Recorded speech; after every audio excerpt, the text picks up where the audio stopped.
मुंगेर में उच्च न्यायालय के माननीय न्यायमूर्ति सुरेंद्र पांडे ने राष्ट्रीय लोक अदालत के साथ ही 80 लाख की लागत से बने अधिवक्ता भवन का उद्घाटन किया। इस मौके पर न्यायिक दंडाधिकारी के साथ साथ प्रशासनिक अधिकारी भी मौजूद रहे। दरअसल मुंगेर में राष्ट्रीय लोक अदालत का आयोजन किया गया, जिसका उद्घाटन उच्च न्यायालय के माननीय न्यायमूर्ति सुरेंद्र पांडे ने किया। इस मौके पर जिला एवं सत्र न्यायाधीश आलोक गुप्ता, परिवार न्यायालय के मुख्य न्यायाधीश अरविंद कुमार शर्मा, सभी न्यायिक पदाधिकारी गण और डीएम, एसपी, जिला विधिक संघ के अध्यक्ष शशिशेखर सिंह, महासचिव रानी कुमारी मौजूद थी। इस राष्ट्रीय लोक अदालत में बैंकिंग, दवा, बीमा, मोटरयान दुर्घटना, वैवाहिक विवाद, बिजली और पानी बिल आदि से जुड़े मामले का निपटारा किया गया।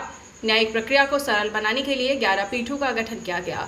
विभिन्न मामलों के लिए अलग अलग 13 टेबल लगाए गए हैं। इस राष्ट्रीय लोक अदालत का मुख्य उद्देश्य न्यायालयों में लंबित मामलों को आपसी सहमति से निपटारा किया जाना है, जिससे लोगों को लंबे मुकदमेबाजी से छुटकारा मिल सके। इस मौके पर 80 लाख की लागत से बने नवनिर्मित 3 मंजिला अधिवक्ता भवन का भी उद्घाटन चीफ जस्टिस सुरेंद्र पांडे ने किया।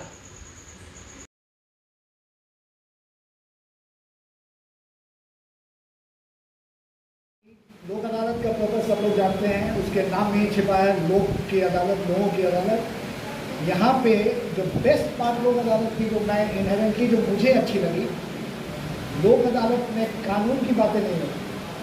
अदरवाइज किताबें हैं, लॉ है, कॉन्स्टिट्यूशन है, लेकिन लोक अदालत में कानून नहीं है। किसका है नहीं है, आपको डिसाइड करना है on the consensus of the party. अगर वो अग्री कर जाते हैं तो बात खत्म हो गई, कानून की बात ही नहीं है, किताबें नहीं खुलेंगी। तो इसका ब्यूटी वही है, और जो मैसेज भी है, ना बोर्ड फीस, ना वकील, ना appeal. Appeal is one part which I always find. मैं बताता हूँ, मैं अपने वकालत के दिनों की बात, और इसको सब लोग रखें। सर, ये वकीलों के लिए थोड़ी सी बात हो सकती है, वकीलों को सूट ना करें, लेकिन even as a lawyer, I was a lawyer, और बहुत दिन नहीं हुए, अभी मैं 5 महीने पहले तक लॉयर था। I have seen that some of the disputes जो आराम से आपके काउंसलिंग से ख़त्म हो सकती हैं, वो अननेसेसरीली ड्रैग हो रही। और मैंने देखा, एक माँ मेरे पास आई थी, आई गिव एग्जाम्पल्स, इसलिए दूंगा, और ये सब first hand examples, know made up examples हैं, ये मेरे पर्सनल एक्सपीरियंसेस हैं विच आई विल शेयर, और इसको अगर लोग सुनेंगे तो लोग को आभास हो जाएगी।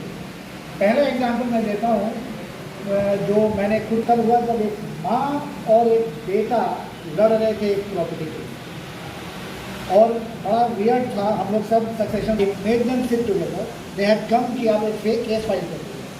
मैंने कहा कि आप लोग इसमें कुछ नहीं है। मैंने माँ को काउंसिल किया, बेटे को काउंसिल किया, उनके कुछ ग्रीवांसेस थे बेटे के साथ, मैंने उनको काउंसिल किया, कहा कि बेटे के गलतियों को आप बचपन में माफ़ करते आ रही हैं, थोड़े बड़े में भी माफ़ कर दें, और आप सेटल करें डिस्प्यूट को, इसको लड़ाई लड़के। और मैंने उनको दिखाया कि आप लड़ते लड़ते, आप तो शायद इस दुनिया में नहीं रहेंगे, आपकी एज काफ़ी हो गई है, बच्चा रहेगा, लेकिन दोनों को कुछ नहीं मिलेगा। तो ये जो दोनों को कुछ नहीं मिलेगा वाला मैसेज जो है, तो वो लिटिगेंट्स को जाना बहुत जरूरी है। अब मैं दूसरा एग्जाम्पल मैं अपना दे रहा हूँ, जो ये सबसे वियर्ड था, और ये आँख खोलने वाला है लिटिगेंट्स के लिए। एज अ जजेस तो आप लोग सब देख रहे हैं, इन लोग एज एडमिनिस्ट्रेटिव ऑफिसर भी ये देख रहे हैं।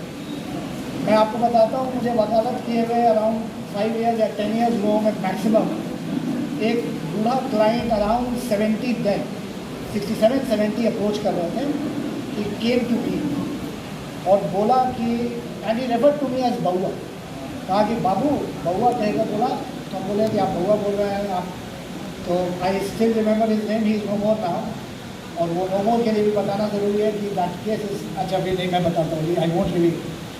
तो बउआ करके रेफ़र किया मुझे, तो बोले कि आप बउआ बोल रहे हैं, वो पहले से जानते हैं क्या?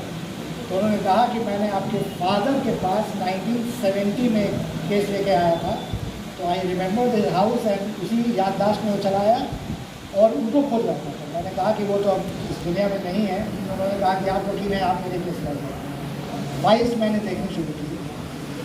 He was fighting with his own cousin, immediate, बड़े भाई, उनके बड़े चाचे के लड़के थे। 54 का सूट है, सिविल डिवीजन के स्टेज पे आए थे, and he was still fighting.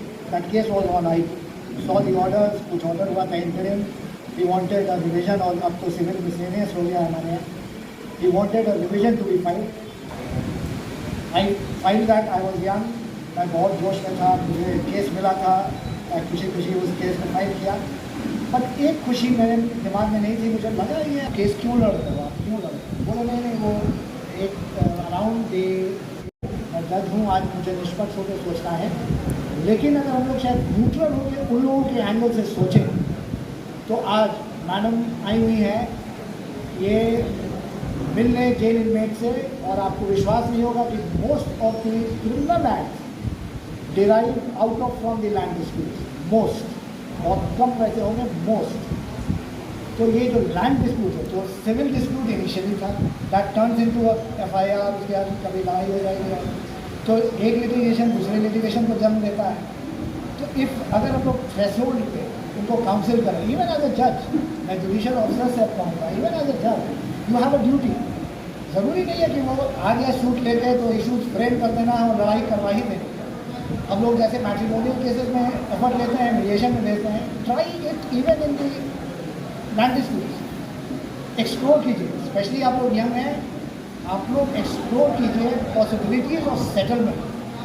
तो ये जो अपील, जो सेकेंड एस्पेक्ट है जो मैं कह रहा था कि अपील का प्रावधान नहीं होना एक बहुत बड़ी बात है, क्योंकि लोगों को एक पहले स्टेज में जीत मिल सकती है, लेकिन पहले स्टेज के बाद अगर अपील में स्टेज अभी भी स्टेज है, बचा हुआ है, तो अंत तो दिख ही नहीं रहा है केस का। तो लोक अदालत का प्लेटफॉर्म जो मुझे इंडिविजुअली अपील करता है, वो इसलिए अपील करता है पैसा नहीं देना। तो हमारा क्लाइंट है जो इतना एफर्ट सुप्रीम कोर्ट भी ले रहा है, एडमिनिस्ट्रेशन ले रहा है, hats off to you sir, काफ़ी अच्छा काम आप लोग कर रहे हैं। तो इन लोगों की मदद कीजिए एंड सी टू इट कि most of the all the cases, even in criminal cases as sir said कि अगर आप उनको करना है, आपको कंपाउंडरी केसेज हैं, सी टू इट भी ख़त्म हो।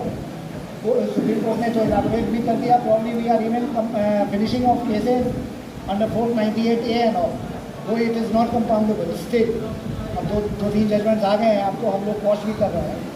तो इसलिए सी टू इट की केसेस ख़त्म हुई, चूँकि एक चीज़ तो हमारे सामने है ही, पॉकेट एक्सप्लोजन का केसेस इतने हैं। मैं आपको जब इंस्पेक्ट करने आऊँगा आपसे पूछूंगा कि आप क्यों नहीं हो रहा है केसेस, तो डिसाइड करना इशू टाइम टेकिंग है, वी ऑल नो दैट, वो ये सच्चाई है, इससे हम लोग नहीं हट सकते। तो उस एंगल से भी आप लोग देखें, कोशिश करें कि इसको हम लोग ख़त्म करें, समझौता से ख़त्म करें। तो यूज़ दिस प्लेटफॉर्म लोक अदालत। मैं लिटिगेंट से भी कहूँगा, जितने क्लाइंट अगर यहाँ पे जो आए हुए हैं, मैं उनसे भी कहता हूँ कि आप मेरी बात को इसलिए गौर से सुनिए कि एज अ जज मैं बोल रहा हूँ, यहाँ वकील साहब भी हैं, जज साहब लोग भी हैं, इन लोगों की बात आप मानिए कि एक जो कहावत भी बन गई थी कि एक धूल ज़मीन बचाने के लिए आप 1 बीघा बेच ज़मीन बेच देते हैं। कोई लॉजिक नहीं है। अगर आप एक धूल के लिए लड़ाई कर रहे हैं और 1 बीघा आपका चला जाता है तो नो पॉइंट। ईगो की लड़ाई इसको ना बनाएं, कब सेटल द डिस्प्यूट और आपस में कोशिश कीजिए कि बात समझौता से ख़त्म हो जाए। इन्हीं शब्दों से मैं विराम दूंगा अपनी बातों को, और हम लोग लोक अदालत को आगे बढ़ाते हैं। That's the prime M.